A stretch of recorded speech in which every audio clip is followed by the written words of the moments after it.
Undang-Undang Perampasan Aset, meskipun sudah masuk dalam prolegnas tahun 2026, tidak akan mungkin diselesaikan oleh DPR RI.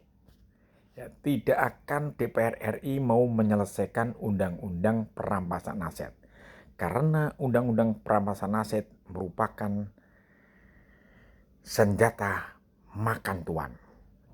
Dia tidak akan bisa bergerak. Anggota DPR tidak akan bisa berbuat banyak bila ada undang-undang perampasan aset.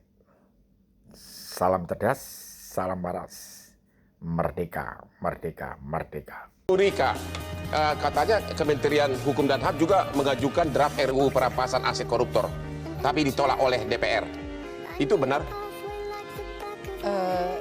Yang pasti kan kalau itu kan nanti di bagian di JNPP ya Pak ya. Sudah pertama ditolak ya?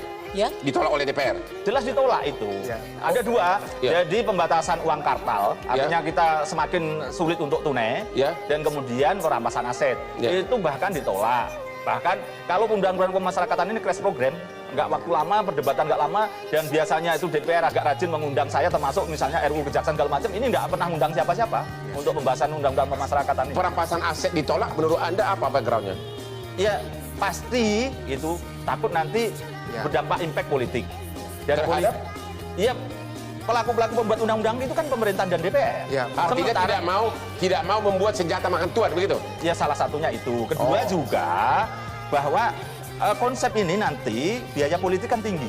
Selain senjata makan tuan, politik itu tinggi. Nah kalau perampasan aset dan uang kartal tadi disahkan, ya itu membatasi dan itu akhirnya biaya-biaya politik tingkat tinggi tadi tidak tertutupi. Terima kasih, Pak.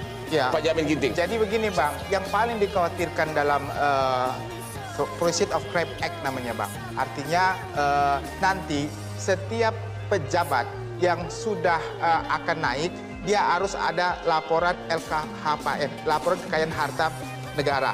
Dia setelah menjabat, dia juga sisanya nanti kalau ada peningkatan itu namanya illicit. Seberapa penting itu undang-undang perampasan aset? Penting banget Bang, karena dia bisa mengajukan gugatan keperdataan atas benda.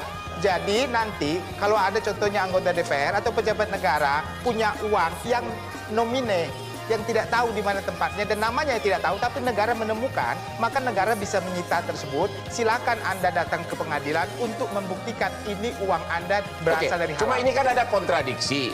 Di satu pihak koruptor diperingan dengan undang-undang ini tahun 2022, tapi undang-undang perampasan aset itu memberatkan koruptor. Kontradiksi. Jadi itu mau kemana? Beda Bang. Kalau ini in personam, jadi targetnya adalah orang. Kalau aset perampasan aset adalah targetnya adalah benda. Jadi kalau seorang pejabat negara punya harta dari hasil kejahatan, kita nggak melihat hasil kejahatan apakah ada kaitan atau enggak. Tapi harta tersebut tidak ada orang tuanya. Harta tersebut tidak ada. Jadi lebih penting mana? Lebih penting koruptor dimiskinkan, atau lebih penting koruptor lebih lama di penjara?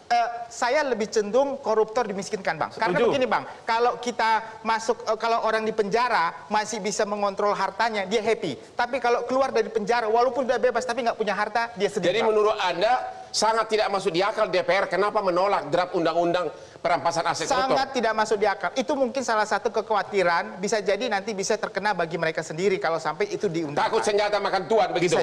Bisa jadi kalau oknum-oknum itu. Oke, kita istirahat dulu sesudah yang berikut ini.